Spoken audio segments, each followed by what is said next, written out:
Tuhan menjadi pelaku firman-Mu. Datanglah kerajaan-Mu dan jadilah kehendak-Mu di bumi seperti di surga. Di dalam nama Yesus kami berdoa dan bersyukur. Yang siap terima berkat firman Tuhan katakan amin. Amin. Haleluya. Selamat pagi Bapak Ibu Saudara, Shalom. Apa kabar semuanya? Yang menjadi doa dan harapan saya, semua umat Tuhan tetap semangat, kuat, dan diberkati Tuhan. Katakan amin. Mari Bapak Ibu, kita jangan sampai menjadi anak-anak Tuhan yang hari-hari ini hidup kita fokus kepada COVID-19. Tapi mari kita arahkan hati kita, pikiran kita, hidup kita hanya kepada Yesus Kristus Tuhan. Katakan amin yang percaya, dan berikan kemuliaan yang meriah buat Tuhan kita. Tuhan Yesus satu-satunya yang menjadi jawaban dan kebanggaan buat kita. Bapak Ibu Saudara, pagi hari ini tema firman Tuhan dengan judul tetap berbuah di masa pandemi. Katakan bersama saya, tetap berbuah di masa pandemi. Sekali lagi lebih sungguh-sungguh, tetap berbuah di masa pandemi. Ingat Bapak Ibu, anak Tuhan hidupnya tidak tergantung, tidak dipengaruhi oleh situasi kondisi apapun, sekalipun pandemi masih berkuasa sampai saat ini. Kita percaya, kita yakin sebagai anak-anak Tuhan kita tetap berbuah dan berbuah. Yang setuju, yang sepakat, katakan amin. Nah Bapak Ibu Saudara, apa artinya hidup yang berbuah? Berbuah berbicara tentang bagaimana hidup kita berdampak. Berbuah artinya hidup kita menjadi kesaksian. Berbuah artinya hidup kita menjadi garam, menjadi terang. Berbuah artinya hidup kita menjadi jawaban bagi dunia ini yang hari-hari ini sedang membutuhkan kepastian. Karena kita ada di situasi yang tidak pasti. Pastikan Bapak Ibu, saya dan saudara adalah jawaban bagi dunia ini. Itu artinya hidup yang berbuah. Pertanyaannya pagi ini mungkin Bapak Ibu bertanya kepada saya, Pendeta Bambang, bagaimana caranya supaya saya bisa berbuah? Ini pertanyaan yang bagus Bapak Ibu. Kita melihat Bapak Ibu proses kehidupan untuk menghasilkan buah. Yang pertama kebenarannya adalah berbuah dimulai ketika kita berubah. Ingat Bapak Ibu, bagaimana hidup kita bisa berbuah kalau kita tidak berubah? Ini kuncinya. Kita tidak mungkin bisa berbuah tanpa hidup kita berubah. Makanya banyak Bapak Ibu kita jumpai di hari-hari terakhir, sekalipun dia pelayan Tuhan, sekalipun dia hamba Tuhan, dia pemimpin gereja, dia terlibat aktif keseharian di gereja, tapi hidupnya tidak menghasilkan buah. Kenapa saudara? Karena hidupnya tidak berubah. Kalau kita nggak berubah, pasti tidak akan mungkin kita berbuah. Jadi berubah untuk menghasilkan buah. Yang berubah apanya Bapak Ibu? Kegiatannya, rutinitasnya. Dulu tidak sibuk ke gereja, sekarang sibuk di gereja. Tapi sebenarnya Bapak Ibu hidupnya tidak berubah. Nah penting bagi kita semua Bapak Ibu, pagi ini mari kita mau cek hidup kita. Jangan kita hakimi orang lain. Lihat hidup kita, hati kita, apakah kita sungguh-sungguh sudah berubah. Sebab kalau kita tidak berubah, kita tidak mungkin bisa berbuah. Kebenaran yang kedua, berubah ketika kita mengizinkan firman Tuhan merubah hidup kita. Ingat Bapak Ibu, hidup kita bisa berubah ketika kita izinkan firman Tuhan yang merubah hidup kita. Hanya firman Tuhan yang sanggup merubah hidup kita. Kenapa saudara firman Tuhan? Karena bicara firman Tuhan itu bicara pribadi Yesus sendiri saudara. Jadi hanya Yesus yang mampu merubah hidup saya dan semua Bapak Ibu Saudara umat Tuhan yang percaya. Yang setuju katakan amin. Ini penting buat kita Bapak Ibu. Bagaimana kita mengizinkan firman Tuhan merubah hidup kita? Sebab kalau kita tidak mengizinkan firman Tuhan merubah hidup kita nggak akan bisa berubah. Jadi kebenaran yang pertama, bagaimana kita bisa berbuah ketika kita berubah. Berubah pasti berbuah. Yang kedua kebenarannya, mengizinkan firman Tuhan merubah hidup kita. Kalau kita tidak izinkan firman merubah hidup kita nggak akan bisa berubah. Sebab itu pagi ini Bapak Ibu, pastikan kita jangan keraskan hati kita ketika kita dengar kebenaran pagi hari ini. Dan yang ketiga, yang terakhir bicara proses kehidupan, menghasilkan buah. Ketika firman Tuhan berkuasa atas hidup kita, pasti kita berbuah. Jadi ketika kita izinkan firman Tuhan berkuasa atas hidup kita pasti berbuah. Bagaimana Bapak Ibu kita bisa mengizinkan firman Tuhan berkuasa atas hidup kita kalau kita nggak pernah baca firman? Halo, umat Tuhan, jangan belagang nggak ngerti. Jujur pada pagi ini, kalau Anda baca firman-Nya masih banyak bolong-bolong. Kadang kalau baca firman tergantung mood hati, sesuka-sukanya. Kalau lagi on, ya on fire baca firman. Itu lagi on. Kalau lagi on, ya Bapak Ibu senyum-senyum dengan saya khotbah. Ya, itu tandanya Bapak Ibu perlu bertobat. Jangan sampai kita menjadi Kristen yang on. Bilang sama orang yang di sebelah kanan kirimu, waspadalah supaya apa? Jangan jadi on. Jadi Kristen yang benar-benar selalu on fire. Hidup ia menghasilkan buah. Ketika apa? Izinkan firman Tuhan berkuasa atas hidup kita, pasti hidup kita akan berbuah. Kita lihat ayat Bapak Ibu. Yohanes 15 ayat yang ke-8. Dalam hal inilah Bapakku dipermuliakan, yaitu jika kamu berbuah banyak, dan dengan demikian kamu adalah murid-muridku. Bapak Ibu dengar dengan baik. Ini kebenaran yang penting. Bapa di surga akan dipermuliakan jika hidup saya dan semua umat Tuhan yang ada di rumah, bahkan yang ada di mana Anda berada, Bapa dimuliakan jika apa? Hidup kita berbuah. Katakan berbuah.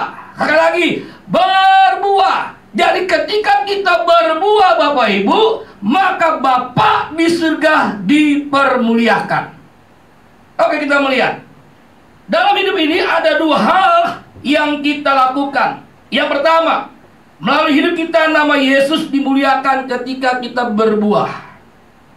Ketika kita berbuah, Yesus Bapa di surga dimuliakan. Yang kedua, ketika kita tidak berbuah, maka Yesus dihujat. Pertanyaannya pagi ini yang kita perlu cek setiap kita. Hari-hari ini di tengah-tengah pandemi, apakah melalui hidup kita nama Yesus semakin dimuliakan, atau sebaliknya nama Yesus dihujat? Saya percaya Bapak Ibu, ketika kita semua berbuah banyak, berbuah lebat, Yesus dimuliakan, Bapa di surga dimuliakan. Amin. Luar biasa Bapak Ibu. Nah, kita melihat Bapak Ibu pagi hari ini ada 4 contoh tokoh Alkitab yang mengalami perubahan hidup dan berbuah. Yang pertama adalah kehidupan Petrus. Bapak Ibu tahu siapa Petrus? Dia adalah murid Yesus. Ya, statusnya murid. Apakah dia sudah berubah? Belum tentu Bapak Ibu. Makanya Bapak Ibu, kita perlu sadar hidup kita. Bukan berarti orang yang aktif ke gereja, yang mulai pekerjaan Tuhan, hidupnya pasti sudah berubah. Belum.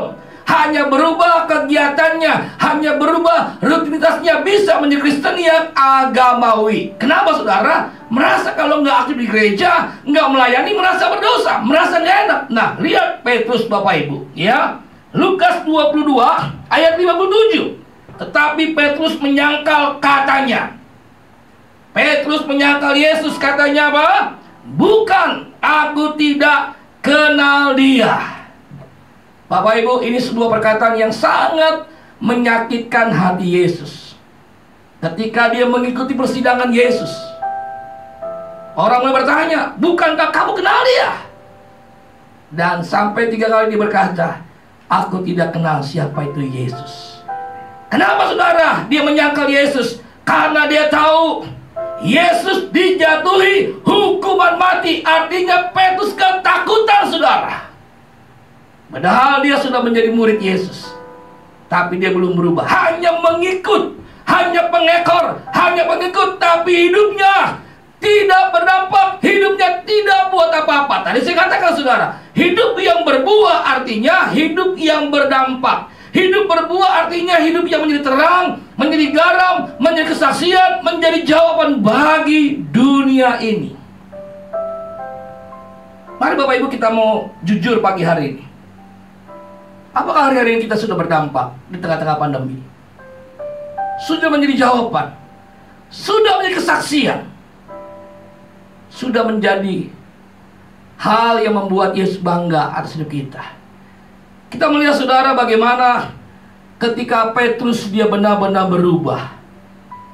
Kisah 2 ayat 14, memang ketika Roh Kudus memenuhi kehidupan dia, perubahan yang luar biasa terjadi.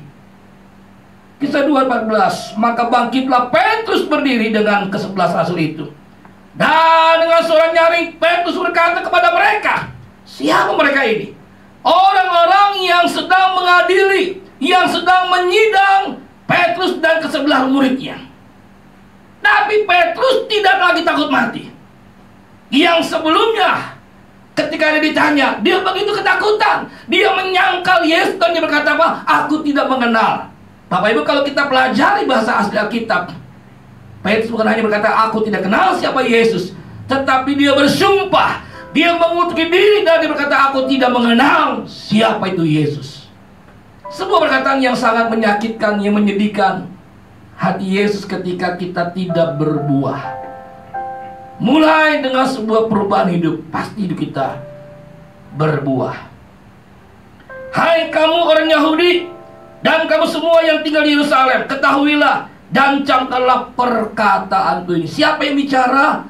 Adalah Petrus, yang ketika hidupnya sudah berubah, dia punya dampak, dia menjadi jawaban bagi dunia ini. Bapak Ibu tahu kalau kita baca kisah-kisah dari kehidupan Petrus, itu dahsyat dan luar biasa. Kita melihat ya, Kisah 3 ayat 6, tetapi Petrus berkata, emas dan perak tidak ada padaku, tetapi apa yang kupunyai kuberikan kepadamu.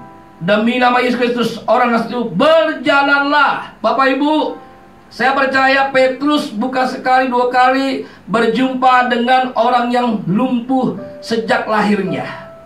Tapi selama itu Petrus tidak bikin apa-apa, hidupnya tidak berdampak, tidak melakukan apa-apa. Tetapi kita melihat Bapak Ibu, ketika hidupnya berubah, ketika Roh Kudus memenuhi kehidupan dia, Bapak Ibu, hidupnya beda.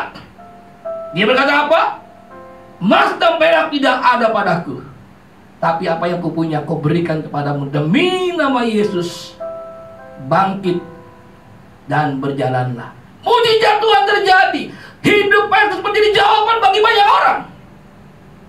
Kalau kita baca kisah selanjutnya saudara, bagaimana bayangan Petrus itu menyembuhkan berbagai macam penyakit. Ketika Petrus berjalan, Bapak Ibu tahu, begitu banyak orang membaringkan orang-orang yang sakit. Kenapa saudara? Dia tahu bayangan Petrus itu menyembuhkan berbagai macam penyakit. Pertanyaannya Bapak Ibu, bagaimana dengan bayangan kita hari-hari ini? Menyembuhkan atau menakutkan? Saya percaya Bapak Ibu, kalau kita berbuah, bayangan kita mempermuliakan Bapa di surga. Amin Bapak Ibu. Nah, itu adalah sebuah kisah hidup dari Petrus yang tadinya menjadi pecundang, yang menjadi penyangkal Yesus, menjadi pengkhianat, tapi hidupnya berubah dan dia berbuah. Bapa di surga dimuliakan. Yang kedua, kita melihat dari kehidupan Paulus, kisah 9 yang pertama. Sementara itu berkobar-kobar hati Saulus. Ini adalah nama Paulus sebelum dia mengenal siapa Yesus, sebelum dia berubah, sebelum dia bertobat untuk mengancam dan membunuh murid-murid Tuhan. Dia sebagai pembunuh yang berdarah dingin saudara. Ia menghadap imam besar. Untuk apa? Minta surat kuasa. Supaya apa? Dia bisa membunuh setiap orang yang percaya Yesus. Itulah sebuah kehidupan Paulus dulu yang bernama Saulus. Tapi kita melihat Bapak Ibu, bagaimana ketika dia berjumpa dengan Yesus, dia mengalami sebuah perubahan yang radikal. Bahkan dia berbuah. Lihat Filipi 3 ayat 7-8. Tetapi apa yang dahulu merupakan keuntungan bagiku, sekarang kuanggap rugi karena Kristus. Semua dianggap rugi karena Kristus. Siapa? Dulu Paulus yang waktu menjadi Saulus, dia adalah orang hebat, bukan orang bodoh. Dia punya jabatan, dia punya kedudukan. Dia anggota Dewan Sanhedrin, anggota Dewan Sinagog, saudara. Dia adalah orang yang pintar, orang jenius. Guru besarnya namanya Gamaliel. Dia lulus IPS-nya cum laude, saudara.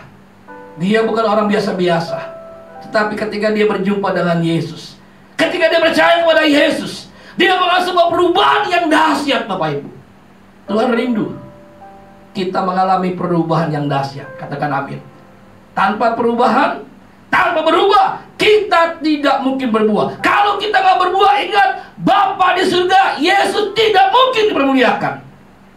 Ketika saya dan saudara berubah, kita pasti berbuah. Ketika kita berbuah, Yesus dimuliakan, Bapa dimuliakan.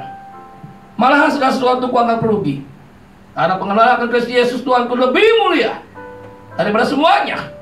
Oleh karena dialah aku telah melepaskan semuanya itu dan menganggapnya sampah. Bayangin Bapak Ibu, pendidikannya, jabatannya, semua yang dia punya, kekayaannya, kehormatannya dianggap sampah. Kenapa saudara? Supaya aku memperoleh Kristus. Ini hal yang luar biasa saudara. Saya akan buktikan saudara bagaimana Paulus benar-benar dia berubah. Bukan hanya namanya dari Saulus berubah menjadi Paulus, tapi hidupnya. Banyak anak Tuhan setelah dibaptis namanya berubah. Itu tidak masalah, boleh-boleh saja saudara. Tapi yang Tuhan inginkan bukan namanya yang berubah, hidup kita yang benar-benar berubah. Ketika kita berubah, pasti berbuah. Ketika kita berbuah, Bapa dipermuliakan.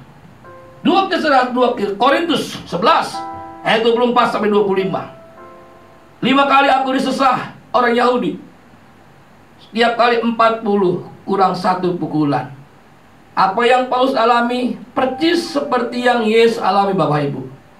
Yesus dicambuk selalu 40 kurang 1. Paulus mengalami hal yang sama. Setiap dia disiksa, setiap dia dicambuk selalu 40 kurang 1. 3 kali aku didera, 1 kali aku dilempari dengan batu, 3 kali mengalami karam kapal, sehari semalam aku terkatung-katung di tengah laut. Saudara, harga yang sangat mahal yang Paulus harus bayar ketika dia menjadi pengikut Yesus, ketika hidupnya bisa berubah, menghasilkan buah. 2 Korintus 11 ayat 26. Dalam perjalananku aku sering diancam bahaya banjir dan bahaya penyamun, bahaya dari pihak orang-orang Yahudi dan dari pihak orang-orang bukan Yahudi, bahaya di kota, bahaya di padang gurun, bahaya di tengah laut, dan bahaya dari pihak saudara-saudara palsu. Sepertinya dia Kristen, sepertinya dia orang percaya, sepertinya dia anak Tuhan, sepertinya dia hamba Tuhan. Ternyata dia nabi palsu saudara. Dia bukan Kristen yang benar. Kenapa saudara? Hidupnya tidak pernah bertobat, hidupnya tidak pernah berubah. Lihat ayat 27-28, 2:11. Aku banyak berjeri lelah dan bekerja berat. Kerap kali aku tidak tidur. Aku lapar dan dahaga. Kerap kali aku berpuasa, kedinginan dan tanpa pakaian. Dan dengan tidak menyebut banyak hal lain lagi, urusanku sehari-hari yaitu untuk memelihara semua jemaat-jemaat. Bapak Ibu sudah lihat sebuah perubahan yang luar biasa. Dia menghasilkan buah kehidupan dari Paulus. Dulu pembunuh jemaat, sekarang dia jadi gembala, pemelihara jemaat-jemaat yang ada. Buat kita Bapak Ibu yang mendengarkan kebenaran firman pada pagi ini, apa yang hari-hari sudah kita buat dengan kehidupan ini? Apakah kita peduli dengan orang-orang yang hari-hari ini mengalami dampak karena COVID-19? Jangan Bapak Ibu kita egois. Kita berkata, saya juga Pak Pendeta perlu dibantu, saya juga perlu ditolong. Bapak Ibu ingat, mari sebagai anak Tuhan dalam situasi kondisi apapun, hidup kita harus berdampak menjadi jawaban bagi dunia ini. Nah, sebab itu kita harus berubah supaya kita berbuah. Ketika kita berubah, kita pasti berbuah dan Bapa di surga dimuliakan. Yang ketiga, contohnya adalah kehidupan Sakius. Lukas 19 ayat kedua. Di situ ada seorang bernama Sakius, kepala pemungut cukai, dan ia seorang yang kaya. Bapak Ibu, kepala pemungut cukai bukanlah orang yang baik, bukanlah orang yang disanjung dipuji, tapi dimusuhi, disumpahi, dikutuki banyak orang. Itulah kehidupan Sakius. Kenapa saudara? Karena dia jahat, dia suka merampas harta milik orang lain yang bukan menjadi milik bagian dia. Itu kehidupan Sakius. Sebelum dia berjumpa dengan Yesus, sebelum dia berubah, apalagi berbuah, belum saudara. Tapi kita melihat Lukas 19 ayat ke-8, bagaimana hidupnya ketika dia berjumpa dengan Yesus. Dia berubah dan dia berbuah dan Bapa dimuliakan. Apa dikatakan? Tetapi Sakius berdiri dan berkata kepada Tuhan, Tuhan, setengah dari milikku akan kuberikan kepada orang miskin, dan sekiranya ada sesuatu yang kuperas dari seseorang, akan kukembalikan 4 kali lipat. Umpama kata Bapak Ibu, Sakius punya uang 1 triliun. Alkitab berkata apa? 50% setengah dari hartanya. Dari 1 T berarti ada 500 miliar. Dia berikan, dia bagikan kepada siapa? Orang-orang miskin, Bapak Ibu. Ini sebuah tindakan yang gak mudah, Bapak Ibu. Tapi Sakius bisa buat. Kenapa saudara? Dulu dia cinta harta, sekarang dia cinta Yesus. Saya percaya Bapak Ibu, ketika kita berjumpa dengan Yesus, ketika kita berubah, ketika kita mengizinkan firman menguasai hati kita, hidup kita, pikiran kita, saya percaya kita tidak lagi cinta uang, cinta harta. Saya percaya kita pasti cinta Yesus. Ini penting buat kita Bapak Ibu. Bahkan dibilang apa? Kalau ada orang yang pernah kuperas, akan kuganti 4 kali lipat. Ini perubahan Sakius yang luar biasa. Bagaimana dengan kita pagi ini? Bagaimana dengan hari-hari ini? Sudahkah kita menunjukkan sebuah perubahan hidup dan buah yang banyak sehingga Bapa dimuliakan? Apakah kita semakin cinta harta? Hari-hari Bapak Ibu tahu, orang-orang yang susah, orang-orang yang miskin makin banyak. Orang-orang yang tidak punya penghasilan, yang di PHK makin banyak. Saya percaya Bapak Ibu, sebagai orang percaya, apapun yang terjadi, kita tetap cinta Yesus. Katakan bersama saya, cinta Yesus. Amin. Berikan tepuk tangan yang meriah. Berikan sorak-sorai bagi Allah kita yang luar biasa. Itu yang ketiga. Dan yang terakhir, kita belajar dari perempuan Samaria. Sengaja Bapak Ibu Alkitab tidak menulis siapa nama perempuan itu.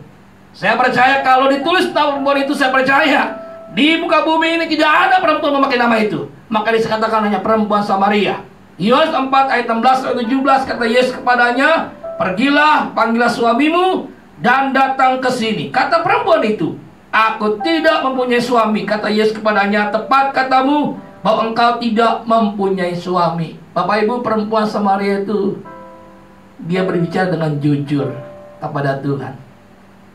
Ini kuncinya Bapak Ibu. Bagaimana kita bisa berubah kalau kita nggak pernah jujur dengan hidup kita? Bagaimana hidup kita hari-hari ini? Dosa apa? Mungkin kita hari-hari sedang bermain dengan dosa, kompromi dengan dosa, jatuh bangun dengan dosa, membiarkan dosa merusak, menghancurkan kita. Mari kita belajar dari perempuan Samaria ini. Dia berkata dengan jujur bahwa aku nggak punya suami. Apa yang Yesus katakan? Lihat saudara, ayat 18. Sebab engkau sudah mempunyai 5 suami, dan yang ada sekarang padamu bukanlah suamimu. Dalam hal ini engkau berkata benar. Yesus meneguhkan kejujuran, kebenaran, keterbukaan daripada perempuan Samaria itu. Saudara, ketika pagi hari ini kita berkata, Tuhan ini hidupku, Aku sadar Tuhan, kalau aku sibuk ke gereja, aku melayani, aku sebagai anak Tuhan, tapi hidupku belum berubah, apalagi berbuah.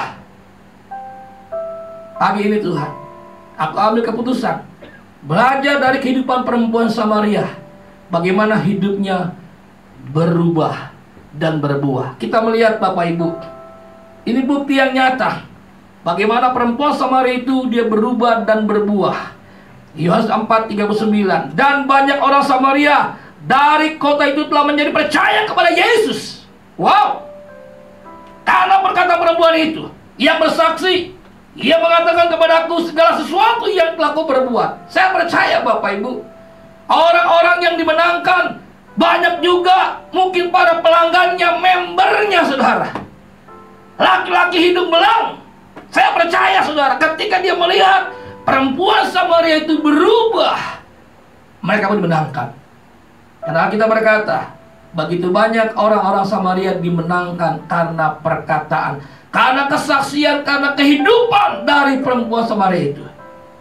Bapak Ibu Saudara, mari pagi hari ini kita mau datang sama Tuhan. Kita mau cek hati kita, hidup kita, apakah kita benar-benar sudah berubah. Ingat Bapak Ibu, kita nggak mungkin bisa berbuah tanpa berubah. Berubah, baru kita berbuah. Ketika kita berbuah, Bapa di surga dimuliakan. 4 contoh pagi ini. Yang pertama, kehidupan Petrus. Petrus statusnya adalah murid Yesus, tapi dia belum berdampak. Hidupnya belum berubah. Ketika ada tekanan, ada badai, ketakutan, dia kompromi dengan dosa, dia menjadi pengkhianat, dia menjadi pecundang. Tapi lihat ketika dia benar-benar saudara, dia berubah, dia bertobat, Roh Kudus memberi kehidupan dia berubah, dia berbuah, dan hidupnya menjadi jawaban bagi dunia. Yang kedua ada kehidupan Saulus. Ini dengan nama Paulus dahulu. Dari dulu menjadi pembunuh, sekarang namanya berubah menjadi Paulus. Bukan hanya namanya berubah, tapi hidupnya. Dia bilang apa? Apa yang dahulu kuanggap untung, sekarang kuanggap rugi. Dulu yang berguna, sekarang kuanggap sampah. Karena apa? Karena Kristus, saudara. Yang ketiga, Sakius. Dulu cinta harta, gila harta, sekarang cinta Yesus. Makanya ketika dia bertobat, 50% harta kekayaannya dibagi-bagikan kepada orang miskin. Bapak Ibu, jangan pernah kita berkata kita kurang. Kita perlu dibantu. Bapak Ibu, justru lewat pandemi Tuhan izinkan supaya terang Kristus makin bersinar. Amin Bapak Ibu. Apa yang ada pada kita, apa kita punya, mari berikan buat dunia ini. Supaya apa? Hidup kita menjadi jawaban yang pasti bagi dunia ini. Di tengah-tengah dunia yang tidak pasti. Yang keempat, yang terakhir adalah perempuan Samaria. Dulu dia adalah perempuan yang dikutuki banyak wanita, banyak ibu-ibu. Dia perusak banyak keluarga. Tapi sekarang dia menjadi perempuan Samaria yang menjadi kebanggaan bagi banyak orang. Kenapa? Hidupnya berubah, dia berbuah, dia menjadi saksi bagi Tuhan. Banyak orang percaya kepada Yesus, dimenangkan bagi Yesus. Kenapa? Karena kesaksian hidup perempuan Samaria ini. Mari Bapak Ibu pagi hari datang sama Tuhan. Tuhan Yesus mengasihi kita. Jadi agen-agen perubahan di hari-hari terakhir ini. Mari kita mau berdoa datang sama Tuhan. Pejamkan matamu, taruh kedua tanganmu di dada.